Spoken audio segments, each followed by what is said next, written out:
Namaskar. A warm welcome to World News and Indian Perspective on All India Radio. This is Abhineet Shukla and with me is Nishit Kumar bringing glimpses of the major developments of the day from across the globe. Over the next half an hour, we shall bring you the latest from the world of politics, economy, sports, entertainment and more. The headlines. India announces to roll out e-passports in the next 6 months. US says it stands with India against Chinese aggression. 11 sailors, including 7 Indians, rescued from a Mauritian tanker in Reunion Island. Over 100 rights activists demonstrate outside Chinese embassy in Tokyo. South Africa makes its own version of Moderna vaccine to boost vaccinations across Africa. Centenary birth anniversary of legendary singer Pandit Bhimsen Joshi being celebrated on Friday. And in cricket, India to lock horns with England in summit clash of Under-19 World Cup in West Indies on Saturday.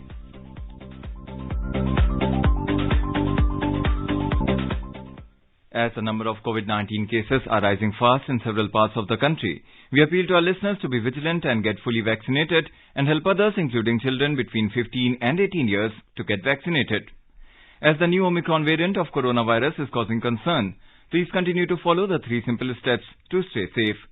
Wear a face mask, maintain 2 gaz ki duri for social distancing, and focus on hand and face hygiene. For any COVID-related information and guidance, contact the national helpline numbers 011 2397 8046 and 1075. And now the news in detail. India's External Affairs Minister Dr. S. Jaishankar has said that e-passports will be rolled out in the country in the next 6 months. Replying to questions in the Lok Sabha, the lower house of parliament on Friday, he said the process of making e-passports is being experimented now in a test bed to ensure that they are safe in all respects. Dr. Jaishankar said the chip-based passports will make the process of international travel by Indians a smooth affair. So the entire world is moving now to chip-based passports. We have already started the process. We have issued letters of intent to get 4.5 crore of chips and antenna to be procured. We expect once we award the contracts, within 6 months we will be in the process of issuing the passport. We will do it in this financial year. The minister added that e-passports will be a combination of paper and the embedded radio frequency identification chips with the antenna incorporated as an inlay in the back cover. The National Informatics Center has been entrusted with the technical responsibilities and the production of the e-passports will be made by the India Security Press at Nasik. On the question of skimming the personal data contained in the chip-based passports, Dr. Jaishankar said the vulnerability has been taken into cognizance and all preventive efforts will be made to make the travel document free from such threats with multiple layers of security. Once the process is streamlined, he said the speed of issuing the modern passports will be augmented. External Affairs Minister Dr. S. Jaishankar has appreciated Denmark's recognition of Indian vaccines Covaxin and Covishield. He was speaking to Denmark's Foreign Minister Jeppe Kofod. They also discussed bilateral relations between India and Denmark and the regional situation. The United States has asserted that it stands with India against Chinese aggression. Several lawmakers slammed China for choosing a PLA soldier who was part of the military command that attacked Indian soldiers in the Galwan Valley in 2020 as a torchbearer for the Beijing Winter Olympics. 2 top American senators also criticized Beijing for its decision. Addressing a news conference on Thursday, U.S. State Department spokesperson Ned Price told reporters, when it comes to the India-China border situation, the U.S. continues to support direct dialogue and a peaceful resolution of the disputes. He added that we stand with partners and allies to advance our shared prosperity, security and values in the Indo-Pacific. The 7-member defense delegation from the Sultanate of Oman concluded its 2-day visit to the Southern Naval Command in Kochi, Kerala on Friday. The delegation, led by the Secretary General of the Oman Ministry of Defense, Dr. Mohammed bin Nasser bin Ali Al Zabi, interacted with the Flag Officer Commanding-in-Chief of the Southern Naval Command, Vice Admiral M.A. Hampi Holi. The delegation members also held discussions on various defense cooperation issues with officials of the Indian Navy. The Omani delegation visited the Cochin shipyard where the indigenous aircraft carrier Vikrant is being built. Prior to their visit to Kochi, the delegation attended the 11th meeting of the India-Oman Joint Military Cooperation Committee at New Delhi, aimed at enhancing defence cooperation between the two countries. 11 sailors, including 7 Indians, have been rescued from a Mauritian tanker after it suffered engine trouble and began to drift towards Reunion Island, a French territory in the Indian Ocean, where it ran aground. The 11 survivors, 7 Indians and 4 Bangladeshis, are all safe. They have been taken to an accommodation center and are being looked after by a medical team. It took more than 6 hours to recover the entire crew of the Tresta Star, which got into trouble on Thursday. The rescue operation undertaken by firefighters proved to be particularly delicate. This was because the ship is partially stuck on the reefs as well as the difficult weather conditions linked to the effects of cyclone Betsirai. Reunion's top official Jack Billen hailed the perilous, very technical and unprecedented operation carried out by the rescue teams mobilized in St. Philip in the southeast of the French island. In Japan, more than 100 human rights activists representing Japanese society held a demonstration outside the Chinese embassy in Tokyo on Friday morning. The protesters were joined by representatives from the Tibetan, Uyghur, South Mongolian and Hong Kong diaspora based in Japan. Gathering to mark the opening ceremony of the Olympics in Beijing the same day, the activists raised slogans denouncing the Beijing Winter Olympic Games and calling for respect for human rights in all parts of China, especially the ethnic minority areas of the country. The participants, who were peaceful throughout, also conducted a protest march through important parts of Tokyo later in the day, raising awareness about the severe human rights violations by China and the plight of ethnic minorities in that country. In today's Hotspot section, we bring you a discussion on India narratives, India-Israel ties looking up.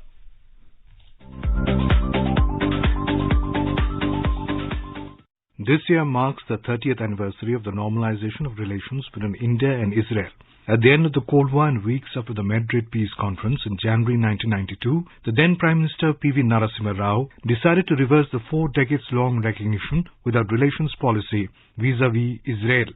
Until then, for a host of national and ideological considerations, Indian leaders had been unfamiliar with and even unfriendly towards Jewish nationalism that sought statehood in the Holy Land.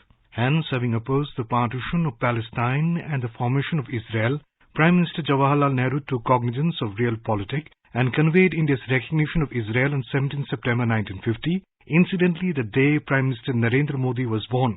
The bilateral relations have flourished and expanded since the normalization in January 1992. In the initial years, India was balancing between Israel and Palestine, but the frequency and propensity of contacts with Israel increased over time. During these 3 decades, there were 2 presidential visits, 3 prime ministerial visits, 6 visits by foreign ministers, and scores of other exchanges and engagements. In addition, professional consultations between the security establishments of the 2 countries have been regular and institutionalized. For long, cooperation in the military security arena have been the driver of bilateral relations.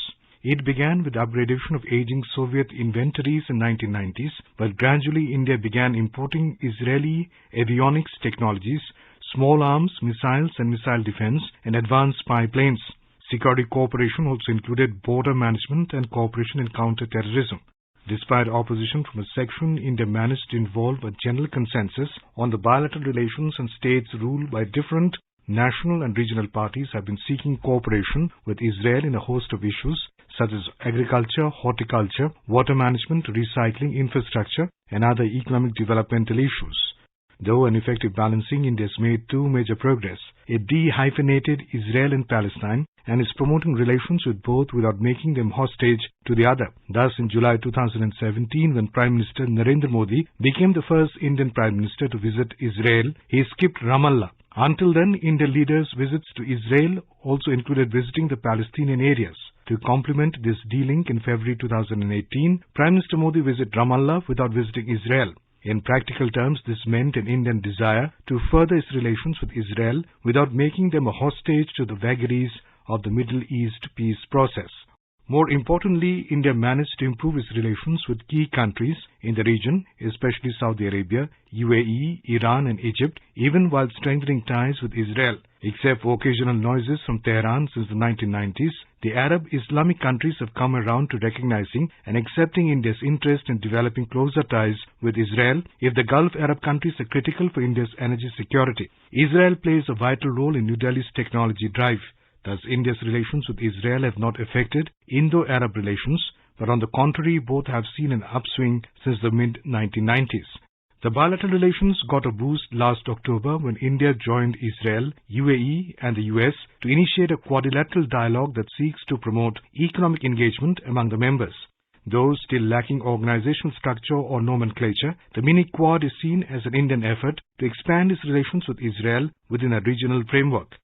The introduction of direct flights between the two countries, initially by LL and later by Air India, including a direct flight from Delhi to Tel Aviv since March 2018, immensely contributed to people-to-people contacts.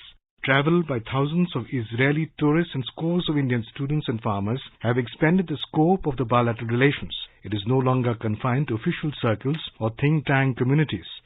3 decades later, bilateral relations still evoke considerable interest and attention. Last November, Prime Minister Modi met the new Israeli Prime Minister, Naftali Bennett, in Glasgow during the COP26 summit and established a personal rapport. This year would also mark the possible conclusion of the free trade agreement, which has been in the pipeline for over 2 decades.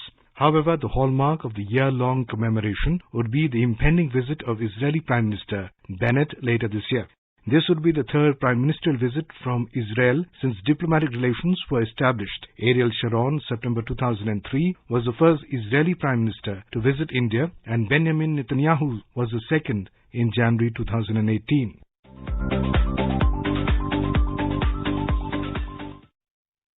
This is All India Radio giving you the news.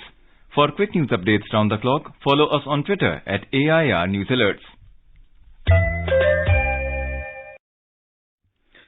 Scientists in South Africa have produced a copy of the Moderna COVID vaccine, raising the prospect of wider access to jabs in poorer parts of the world.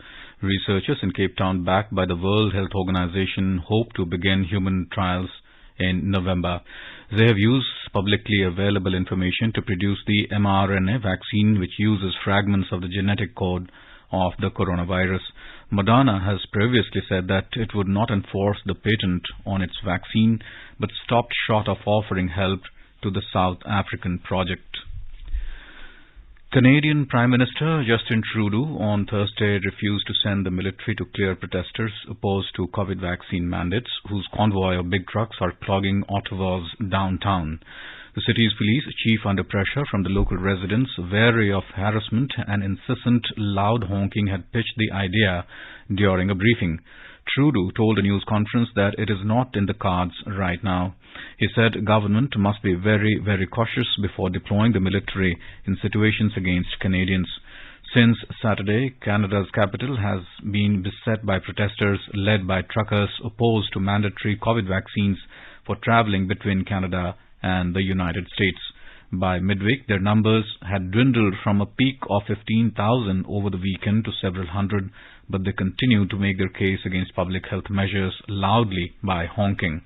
Trudeau said it was up to the police to deal with the protesters and disruptions to the local community, but added that the federal government is ready to provide support, including with federal police and intelligence services. Russia said on Thursday that it is closing the Moscow bureau of German broadcaster Deutsche Welle and revoking the accreditations of staff in Russia. This comes in response to Berlin's ban on the German language channel of Russian state TV network RT. Deutsche Welle called the decision absurd and a complete overreaction. The German government said the move was unacceptable and had no basis of comparison whatsoever with Berlin's ruling on RT. The announcement comes with tensions mounting between Russia and the West, particularly over fears of a Russian invasion of Europe's ally, Ukraine. Deutsche Welle, a German state-owned broadcaster, has services in 30 languages, including Russian. The move comes after Germany's broadcasting regulator on Wednesday announced it was banning the transmission of the channel RTDE over the lack of a broadcasting license. The military government of Myanmar has slapped one more case of corruption against former state councillor Aung San Suu Kyi. This is the 11th corruption charge against the ousted civilian leader. The latest case involves charges against Aung San Suu Kyi with illegally receiving $5.5 lakh for a charity foundation in the name of her mother, said the military government in a statement. She has been under house arrest since February the 1st last year when the military took power in Myanmar. Apart from corruption charges, she is also facing charges of violating the pandemic laws, Official Secrets Act, election fraud and illegal import of communication equipment during her tenure as state councillor. Meanwhile, the trial court in Myanmar postponed hearing in the trial of Aung San Suu Kyi on Thursday because of her ill health, reports Reuters. India's trade deficit with China has declined from $63.05 billion in 2017-18 to $44.02 billion in the financial year 2020-21. This was stated by the Minister of State for Commerce and Industry, Anupriya Patel, in a written reply to the Rajya Sabha, the upper house of Parliament, on Friday. The minister said $65.21 billion worth of imports were made from China, whereas India exported $21.19 billion worth of goods to China. She said the major items of exports to China are engineering goods, electronic goods, marine products, organic and petroleum products, among others. The minister said the government has made sustained efforts to achieve a more balanced trade with China. The government informed the Lok Sabha that 83 Indian defence personnel, including prisoners of war, are believed to be in Pakistan's custody. In a written reply, Minister of State for External Affairs V. Muralidharan said the Pakistan government has, however, not acknowledged the presence of prisoners of war or the Indian defence personnel in their custody. He informed the House that the government has been consistently taking up the matter of release and repatriation of the missing defence personnel with Pakistan through diplomatic channels. The minister said the matter was last raised by the High Commission of India in Islamabad with the Pakistan Ministry of Foreign Affairs through its communication on the 1st of January this year. He added that the government's persistent efforts have succeeded in the repatriation of 2,193 Indian prisoners, including fishermen, from Pakistan's custody since 2014. Amid ongoing humanitarian situation in Afghanistan, the International Committee of the Red Cross ICRC has called for greater investment in the country to save the Taliban-controlled nation's healthcare system and essential services. Eloy Fillion, the head of the ICRC delegation in Afghanistan, told a news agency that humanitarian organizations cannot effectively replace a functioning public sector, nor can they fully meet the needs of the Afghan population. States and the international community need to invest more in Afghanistan. In Pakistan, members of the Hindu community took out a procession to demonstrate against the murder of a trader in the country's Sindh province, demanding immediate arrest of the killers. A Hindu trader, Satan Das, was killed while his son was critically injured in an attack on January 31st, the Dawn newspaper reported. The protesters in the Larkana city on Thursday complained that 3 days had passed since the case was registered, but police were still clueless about the killers. They said the incident and the subsequent police inaction had deepened a sense of insecurity and unrest among members of the Hindu community in Sindh, a land of Sufis where Hindus and Muslims lived side by side in peace and harmony for centuries. The protesters added that some elements are bent on disturbing the peace in the province and called for immediate arrest of Satan Das killers. The protesters started the procession from Dharamshala and marched on thoroughfares of the city before converging on the main gate of Jinnah Bagh, where they staged a sit-in. The Christian community in Swat staged a protest for lack of graveyards in the region, reported the local media. The protesters said that if the problem is not resolved, the Christian community would boycott municipality elections. Swat is a district in the Malakand division of Khyber Pakhtunkhwa. Christians and other minorities in Pakistan are facing atrocities. Earlier on Wednesday, hundreds of people from the Christian community gathered outside Karachi Press Club in Pakistan to protest against the land mafias who are driving them out from their properties, houses and land. Sri Lankan President Gotabaya Rajapaksa on Friday granted amnesty to 197 prisoners on the country's 74th Independence Day. Quoting Government Information Department, media reported that the prisoners were released at a ceremony held in Colombo's Velikada prison. Chandana Ekanaike, the prison's spokesperson said that those released were serving minor sentences and some of them had not been able to pay their fines. Mark Zuckerberg lost $29 billion in net worth on Thursday as Meta Platforms Inc.'s stock marked a record one-day plunge, while fellow billionaire Jeff Bezos was set to add $20 billion to his personal valuation after Amazon's blockbuster earnings. Meta stock fell 26%, erasing more than $200 billion in the biggest ever single-day market value wipeout from a US company. Zuckerberg's one-day wealth decline is among the biggest ever and comes after Tesla Inc. top boss Elon Musk's $35 billion single-day paper loss in November. Following the $29 billion wipeout, Zuckerberg is in the 12th spot on Forbes' list of real-time billionaires, below Indian business tycoon Mukesh Ambani and Gautam Adani. And now a report from the business world. BSE Sensex fell by 143 points, or 0.24%, to end at 58,645, and the NSE Nifty ended 44 points, or 25% down at 17,516. In the global stock markets, Asian equities rose as strong earnings at Amazon.com boosted U.S. futures. Hong Kong's Hang Seng surged 3.2% and South Korea's Kospi jumped 1.6%. Japan's Nikkei 225 gained 0.7% and Singapore Straits Times Index ended 0.5% up. European share markets were down in intraday trade. Oil prices reached 7-year highs as geopolitical tensions and a winter storm in the United States fuel concerns over supply disruptions. Crude prices jumped around 2%. In intraday trade, Brent crude was trading around $92.80 per barrel. And in the foreign exchange market, the rupee appreciated by 16 paise per US dollar. Domestic currency settled at 74 rupees and 70 paise against the US dollar. Arjun Chaudhary for World News, All India Radio. Now let us take a look at the major developments around the world as reported in the foreign press. New York Times headline says Putin and Xi pledge no limits to Russia-China ties. The Washington Post says Putin meets Xi in show of solidarity as US warns against helping Russia evade Ukraine-linked sanctions. Sputnik News writes that Russia has recalled Colin Powell's anthrax vial stunt amid US claims of planned false flag in Ukraine. South China Morning Post reports that China and Russia enhance growing energy partnership with gas deal. The Globe and Mail writes that US warns Chinese firms against helping Russia against potential Ukraine sanctions. The Financial Times notes that US adds a robust 467,000 jobs as economy shakes off Omicron wave. The Wall Street Journal says cyber attack on News Corp believed linked to China targeted emails of journalists, others on January 20th. Now let us have a look at some news reported in press about China.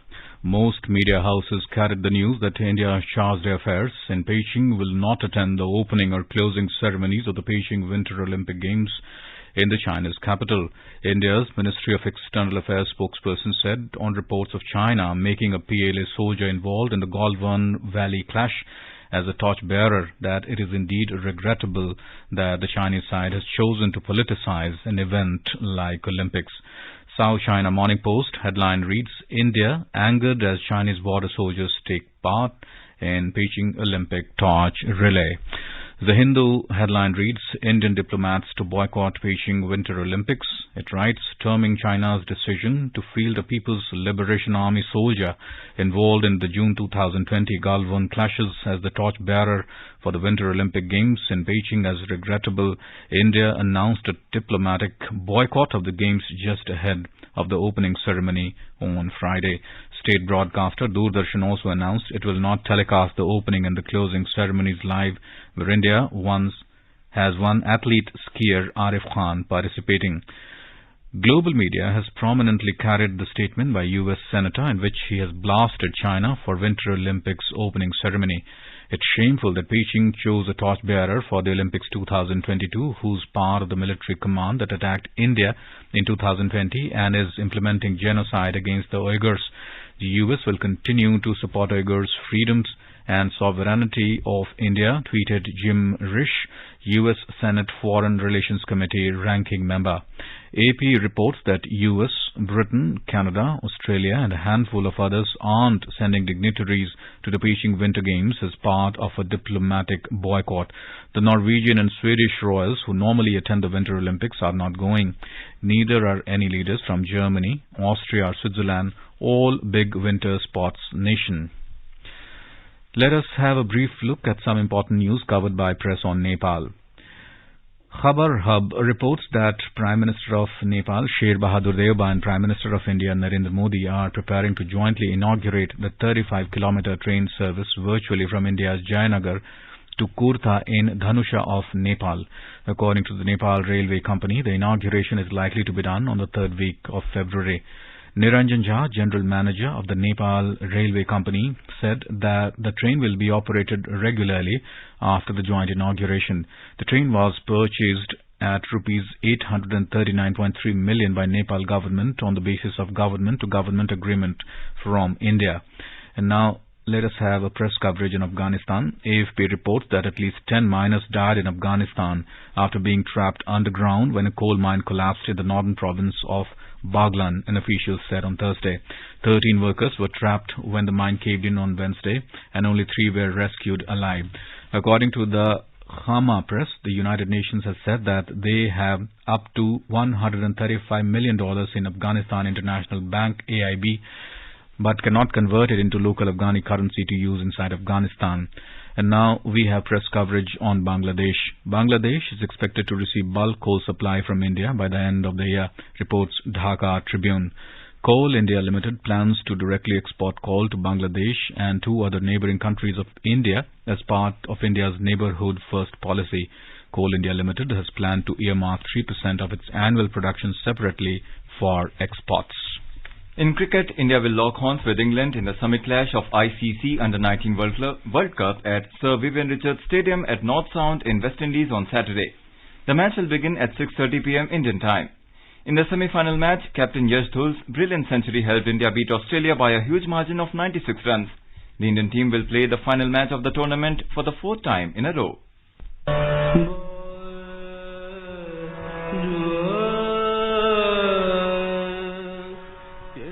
The centenary birth anniversary of legendary singer and Bharat Ratna Pandit Bhimsen Joshi is being celebrated today.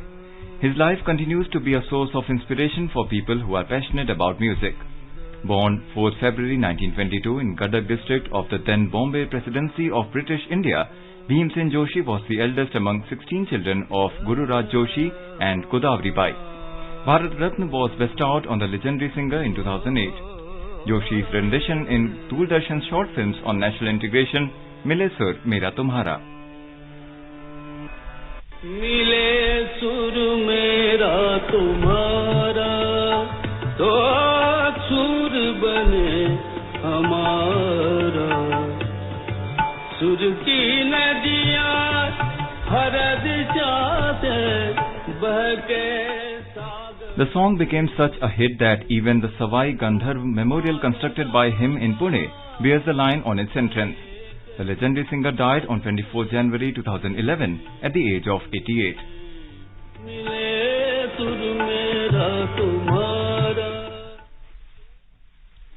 Prime Minister Narendra Modi remembered the versatile Pandit Bhimsen Joshi on his 100th birth anniversary.